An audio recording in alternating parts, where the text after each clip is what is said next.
Kuntan. Kali ini kami akan bahas tentang siklus pengeluaran. Siklus pengeluaran adalah siklus tentang aktivitas bisnis dan pengelolaan data yang berhubungan dengan pembelian dan pembayaran barang dan jasa. Dalam siklus pengeluaran, kita akan membahas tentang khususnya tentang pembelian tunai.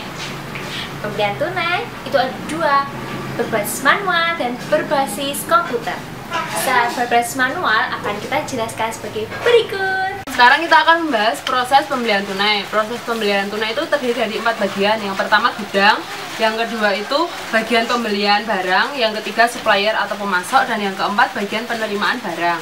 Nah, kalau bagian gudang itu gimana Mbak Septi? Bagian gudang yang pertama melakukan pengecekan barang. Setelah melakukan pengecekan barang, bagian gudang kemudian membuat form permintaan barang yang terdiri dari 2 rangkap. Yang rangkap pertama diberikan kepada bagian pembelian dan yang satunya itu diarsipkan. Terus kemudian bagian pembelian menerima surat permintaan pembelian dari bagian gudang. Setelah itu, berdasarkan surat permintaan pembelian, bagian pembelian membuat surat permintaan penawaran harga yang dikirimkan kepada supplier. Bagian supplier setelah menerima surat permintaan penawaran barang dari bagian pembelian itu membuat surat penawaran harga yang terdiri dari 2 rangkap. Rangkap pertama diberikan kepada bagian pembelian, yang rangkap kedua diarsipkan oleh supplier itu sendiri.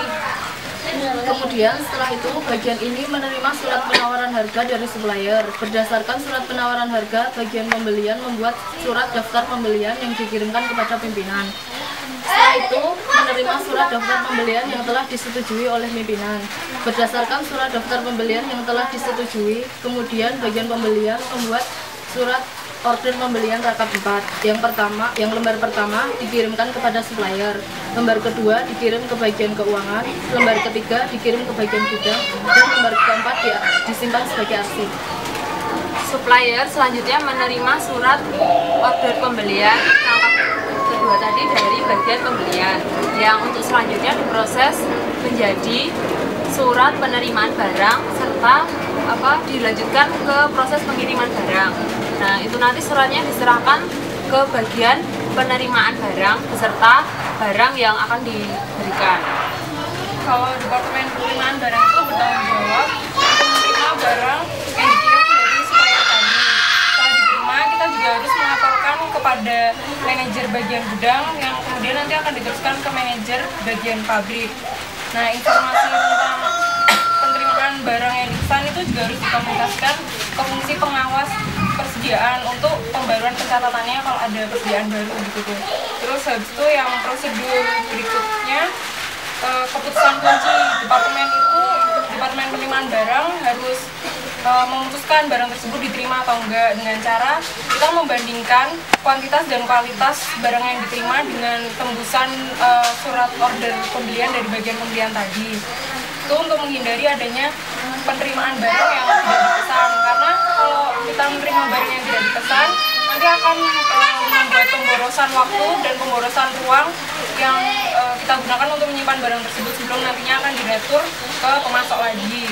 Nah, berikutnya kita juga harus memverifikasi kuantitas barang yang diterima supaya perusahaan itu hanya membayar barang tersebut sejumlah yang diterima. Terus juga untuk catatan akuntansinya, kita juga harus bagian penerimaan barang juga harus memeriksa atau menguji setiap barang yang diterima supaya memastikan kalau barang-barang yang diterima itu nggak ada kerusakan, jadi kita nggak perlu ngeretur di kemudian hari.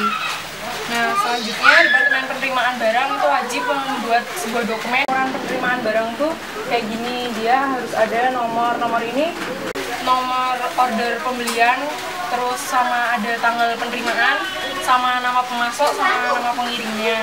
Itu dibuat sebanyak 4 lembar. Lembar yang pertama sama kedua akan diserahkan bersamaan barang ke bagian Departemen Permintaan Barang. Kalau yang lembar ketiga nanti akan diserahkan kepada Departemen Pembelian. Terus sama yang lembar terakhirnya itu bersamaan sama tembusan order pembelian itu nanti akan diarsipkan menurut abjad. Setelah itu nanti bagian gudang mencocokkan dari form permintaan barang dan laporan permintaan barang dan memasukkan datanya tersebut ke kartu gudang. Nah, tadi kan kita sudah menyaksikan gimana proses pengeluaran tunai secara manual, dari mulai permintaan barang, ke bagian pemasok, ke bagian pembelian, hingga ke bagian penerimaan barang. Setelah ini, mari kita saksikan bersama tentang bagaimana cara proses pembelian tunai secara komputer. Aku mau diskusin tentang prosedur pembelian berbasis komputer nih. Di sini aku punya flowchartnya. Di sini ada departemen pembelian sama departemen pengolahan data. Tapi aku mau jelasin untuk departemen pembelian ya. Departemen pembelian akan menerima dokumen yang dinamakan permintaan pembelian. Lalu akan di-entry data pembelian secara online dan menghasilkan dokumen permintaan pembelian yang diarsip berdasarkan nomor. Nanti bagian pembelian akan menghasilkan dokumen permintaan pembelian yang diarsipkan sementara berdasarkan nomor. Lalu akan direview dan ditandatangani. Ya, terus itu yang mereview sama yang menandatangani siapa? Manajer pembelian. Terus habis itu dari manajer pembelian, bagian pembelian akan menghasilkan dokumen 5 rangkap. Nah, itu kan ada 5 rangkap dan 5 rangkap itu diserahkan sama siapa aja? Pertama itu order pembelian yang diserahkan ke pemasok, terus dokumen kedua diserahkan ke bagian penerimaan, dokumen ketiga bagian utang, dokumen 4 ke unit peminta, dan dokumen terakhir itu yang disebut permintaan pembelian akan diarsip berdasarkan nomor. Kalau untuk departemen pengolahan data gimana? Bagian departemen pengolah data membuat file order pembelian yang disimpan pada file induk pemasok, file induk persediaan, dan order pembelian. Dengan proses komputer, order pembelian akan tercetak sebanyak 5 rangkap. Proses pencetakan akan dilakukan pada sore hari. Kemudian, setelah tercetak, order pembelian akan diproses lebih lanjut. Oh gitu. Nah, tadi kita udah menyaksikan dan menyimak bersama tentang proses pembelian tunai secara manual. Yang setelah itu kita sudah menyaksikan proses pembelian secara berbasis komputer. Nah, dalam sistem informasi akuntansi dibutuhkan pengendalian. Dalam sistem pengendalian manual dan komputer sebenarnya ada bedanya, tapi memiliki tujuan yang sama untuk menghasilkan informasi yang akurat dan dapat dipercaya. Berikut akan kami sampaikan tentang aktivitas pengendalian dalam proses pembelian tunai. Aktivitas pengendalian transaksi itu ada 2. Yang pertama, pengendalian transaksi pembelian barang, dan yang kedua, pengendalian transaksi pembelian jasa. Aktivitas pengendalian transaksi pembelian barang ada beberapa. Yang pertama yaitu otorisasi transaksi yang terdiri dari manajer unit permintaan barang dan manajer departemen pembelian.